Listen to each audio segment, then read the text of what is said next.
हाफिज साहब बहुत शुक्रिया, आपने हमें ज्वाइन किया। आई होप आप ठीक होंगे। सबसे पहले तो ये जो सोशल मीडिया पर हम देख रहे हैं, जब से ये मामला सामने आया है, कुछ लोग वीडियोस वो पोस्ट कर रहे हैं और बड़े बड़े कैप्शंस लिख रहे हैं और झूठी खबरों पर मबनी जो थंबनेल हैं वो हम देख रहे हैं। जैसे किसी को मौका मिल गया है कि अपने कंटेंट को वायरल किस तरह से करना है। कैसे देखते हैं आप इस सारे मामले को? Thank you very much. एक तो ये बहुत बड़ा सान्या है और बड़ा अफसोसनाक है। पूरी कौम इस पे दुखी है। हम ये रूटीन में मैटर देखते हैं, लेकिन मेरा ये सवाल है तमाम यूट्यूबर से कि अगर खुदा ना खासा कभी आप पे ऐसा वक्त है या आपकी फैमिली पे ऐसा वक्त है और कोई दूसरा क्लिक बेट करे तो आपको कैसा लगेगा? ये सबसे मेन पॉइंट है जो हमें उस वक्त सोचना चाहिए कि हम चंद व्यूज के लिए और चंद डॉलर्स के लिए, ये मैं चंद डॉलर्स की जब बात करूं तो ये लेस देन $100 है, मतलब 10, 20 या $30 उस वीडियो से उन्होंने कमा लिए होंगे। मतलब 5-10 हजार रुपए के लिए किसी की इज्जत पमाल करें, फिर झूठी खबरें फैलाने, फिर फैमिली कह रही है कि हमारी प्राइवेसी का ख्याल रखें। अभी भी फैमिली लाश ले जा चुकी है और अभी भी लोग वीडियोस बना रहे हैं कि फैमिली ने लाश लेने से इनकार कर दिया।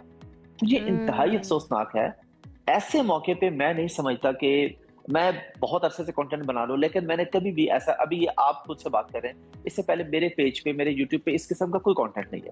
क्योंकि मुझे ये था कि ठीक है, खबर एक आ रही है, ऑथेंटिक सोर्सेज से, न्यूज चैनल्स हैं, वो बता रहे हैं चीजें, तो क्या जरूरत पड़ी है यूट्यूबर्स को कि उठ के और मुझे लगता है तरीकाकार भी यही होना चाहिए। एक तो ये चीज है कि आप, ठीक है, आपने पैसे कमाने हैं, हर कोई चाहता है कि उसको पैसे कमाने हैं, लेकिन उसके अंदर आप बिल्कुल ही अखलाकी पहलू जो है उसको साइड पर कर दें। हाफिज साहब, हम क्या इतने कंटेंट लेस हो चुके हैं? क्या हमारे मुल्क के अंदर जो मसाइल हैं या जो लोग देखना चाहते हैं, क्या वो इतना कम हो गया है कि रिलेटेबल रहने के लिए इस तरह के वाकयात को भी नहीं छोड़ा जाता? मुझे याद है वो स्वात वाला वाकया जो हुआ, जिसमें वो 18 अफराद जो थे कि खानदान के वो बह गए, उसके ऊपर किस तरह की वीडियोस बनी, या माजी में जो हम देखते रहे, क्या वाकई में कंटेंट बिल्कुल खत्म हो चुका है या फिर क्रिएटिविटी रही नहीं है हमारे अंदर, जिसकी वजह से हम इस तरह के हादसात को एक्सप्लॉइट करना शुरू कर देते हैं?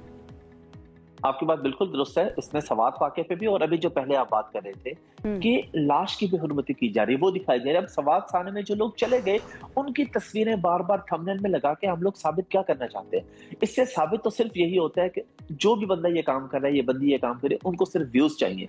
और यहाँ पे तो उनको ये सोचना चाहिए था कि एक एक्ट्रेस, एक अदाकारा जो इंडस्ट्री में काम कर रही है, उसके साथ ये हुआ है, उसी पे ये व्यूज बना रहे हैं, मतलब जो इस फील्ड की है। तो कल को अगर आपके साथ कोई ऐसा करे तो आपको कैसा लगेगा? और इसके अंदर मैं एक और पहलू पे भी बड़े ओपनली बात करना चाहूंगा कि वालिदैन की भी बहुत बड़ी जिम्मेदारी है। जो भी बंदा कंटेंट बना रहा है, उनके वालिदैन की भी, कि भाई उसे कुछ समझा लें कि भाई तुम ये कैसा, बेटा कैसा कंटेंट बना रहे हो। आसपास के दोस्त बजाय हंसने के और बजाय कहने के वाह वाह यार तेरे मिलियन व्यूज आ गए, भाई लानत है ऐसे मिलियन व्यूज के ऊपर जिसपे आप किसी की प्राइवेसी को डिस्टर्ब कर रहे हैं। जिम्मेदारी उन लोगों की भी है जो आगे शेयर करते हैं उसको। देखिए, फैलाते तो दूसरे लोग हैं ना। कुछ लोग जो चंद हैं वो कंटेंट बना देंगे, लेकिन ये वायरल करने वाले भी उतने ही जिम्मेदार हैं। 100% उतने ही जिम्मेदार है। और मैं जिस टॉपिक पे था वो बेसिकली, मैं, बड़ा अनफॉर्चुनेट है लेकिन मुझे ओपनली कहना पड़ेगा कि ये जो वाकया हुआ है, इसमें इनके वालिदैन और इनके रिश्तेदार, उनके दोस्त कहाँ थे? वालिदैन कभी भी अपने बच्चों को इस तरह नहीं करते कि उनसे कथा ताल्लुकी करते। बच्चा या बच्ची जो भी कर ले भाई, कुछ भी कर ले, किसी भी तरफ चला जाए, अगर माँ बाप के साथ रहेगा, माँ बाप बहन भाई दोस्त रास्ते में रहेंगे, तो इस तरह के वाकया तो नहीं होंगे। मैं इस बात पे, और ये देखें कि सोशल मीडिया की दुनिया कितनी फेक है। अच्छा, मैं थोड़ा सा हाफिज साहब, इससे थोड़ा सा जरा इख्तलाफ इसलिए भी करूंगी अकेले रहने के मामले के अंदर, कि ठीक है, पेरेंट्स के साथ जो लड़ाई हुई वो उनका एक पर्सनल मैटर है, ऐसा नहीं होना चाहिए। अगर कोई लड़ाई झगड़ा है भी तो उसको रिजॉल्व कर लेना चाहिए, स्पेशली अगर बच्चों की तरफ उससे हो जाए तो ज्यादा बेहतर है, लेकिन पेरेंट्स को भी अपना दिल बड़ा करना चाहिए। लेकिन अकेले रहने वाला मामला जो है, इसके ऊपर मेरा शदीद एतराज इसलिए भी है कि बहुत सारे लोग ऐसे भी होते हैं जिनका इस दुनिया में कोई नहीं होता, वो लोग भी अकेले रहते हैं, उनके पास भी कोई ऑप्शन नहीं मौजूद नहीं होता है। तो इसलिए आप अपने सॉलिट्यूड को अगर सही तरह से हैंडल नहीं कर पा रहे हैं तो इसकी जिम्मेदारी आप दूसरों को, या इसका इल्जाम आप दूसरों को नहीं दे सकते हैं। बहुत सारी चीजें ऐसी हैं जो आप पॉजिटिव तरीके से, पॉजिटिव सरगर्मियों के साथ आके आप अपना एक इकोसिस्टम ऐसा बना सकते हैं जिसमें दोस्त आपके आपको चेक करते रहे, आपसे बात करते हैं। It's very important aspect of this. अच्छा, मैं चाहूंगी कि हम थोड़ा सा जरा इसके ऊपर, हाफिज साहब मैं सवाल अब रख देती हूँ अपने, मैंने वो पॉइंट रखना था, उसके बाद क्लिक बेट के लिए अब क्या किया जाना चाहिए? ये जितने भी लोग हैं जो इस तरह के इश्यूज को, इस तरह के हादसात को एक्सप्लॉइट करते हैं, उसके लिए क्या कोई रूल्स होने चाहिए? क्या गवर्नमेंट को आगे बढ़ना चाहिए, या यूट्यूब के साथ कोई ऐसा मुआहिदा होना चाहिए गवर्नमेंट का जिसकी वजह से इन चीज़ों को रोका जा सके? क्योंकि ये at the end of the day हमारे माशरे के अंदर खराबी ही पैदा करते हैं। बिल्कुल, इस पे मैं आऊँगा, लेकिन आपने जो बात की उसको मैं कंटिन्यू करना चाहूँगा। मैंने ये नहीं कहा कि वो अकेली क्यों रह रही। मेरा सवाल ये है कि क्या आपके आस-पास के लोग इतने बेहिस्से हैं, आपकी फैमिली, आपके दोस्त, आपके कज़िन्स, कि कोई भी बंदा आपकी लाइफ़ में ऐसे नहीं जो ये कहे कि मेरा इतने दिन से राब्ता नहीं हो रहा, चेक तो कर लें, पता तो कर लें। तो ये हमारे एग्जैक्टली मुआशरे की भी बेहिस्सी है। ये मैंने मुआशरे एग्जैक्टली की बेसिक पे मैं बात कर रहा हूँ। आई बाकी एग्री आपने विद जो यू। कानून की बात की है, कानून बिल्कुल ऐसा होना चाहिए यूट्यूबर्स के लिए ख़ास तौर पे होना चाहिए। अब देखें, आप जो टीवी चैनल्स हैं वो तो पैमरा के अंडर आते हैं, यूट्यूबर्स किसके अंडर आते हैं? मतलब जो मर्जी कहानी, जो मर्जी झूठ गढ़ दें, जो मर्जी बोल दें, और फिर उसको देखने वाले भी हाफिज साहब, आप भी तो कंटेंट बनाते हैं ना, हम आपका बड़ा मैच्योर कंटेंट देखते हैं, आप जैसे और भी लोग हैं। कोई रूल्स रेगुलेशंस तो होंगी ना यूट्यूब की, कुछ तो एसओपीज होंगी जिनको आप फॉलो करें या दीगर फॉलो करें। क्या है वो एसओपीज या किन चीजों को मद्देनजर रखा जाना चाहिए?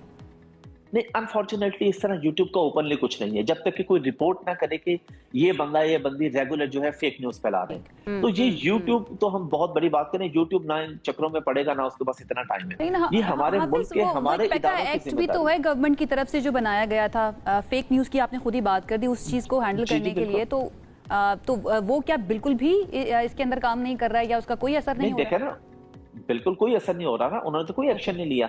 लेकिन यहाँ पे ये लोग कुछ ना कुछ जो ग्रे एरियाज होते हैं ना, उसका फायदा उठा जाते हैं। नहीं, देखें, हमने तो वही बात बताई जो फलां चैनल ने कह दी या फलां ने कह दी, लेकिन आगे पीछे अपनी बातें लगा देते हैं। तो मेरे ख्याल में जब भी मुल्क में कोई ऐसा वाकया हो ना, अफसोसनाक वाकया कोई भी हो, तो मेरा ओपनली इस पे है, मेरे पे भी और सारे यूट्यूबर्स पे पाबंदी होनी चाहिए कि भाई आपने नहीं बोलना।